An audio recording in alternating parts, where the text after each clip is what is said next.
کجا متوجه شدم حول بودن خوب نیست و به جایی نمیرسی.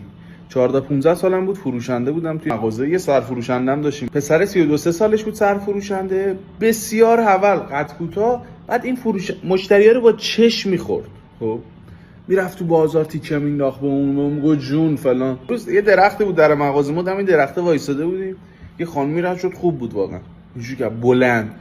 پسرا میدونن چی میگم، گفت کی اینو مطالعه میکنه؟ شوهر یارو از پشت اومد، خدا وکیلی خدا رحمتش کنه، رولا داشی اندازه رولا داشی، زد رو شونه این، گفت اینو من مطالعه میکنم، زنتم من مطالعه میکنم، خواهرتم من مطالعه میکنم، مادرتم من مطالعه میکنم. ببین فروشندمون لاله این اصلا گردنش گرفت، سر گردن فروشندمون با چک میزد تو صورت این نمیگفت نزن،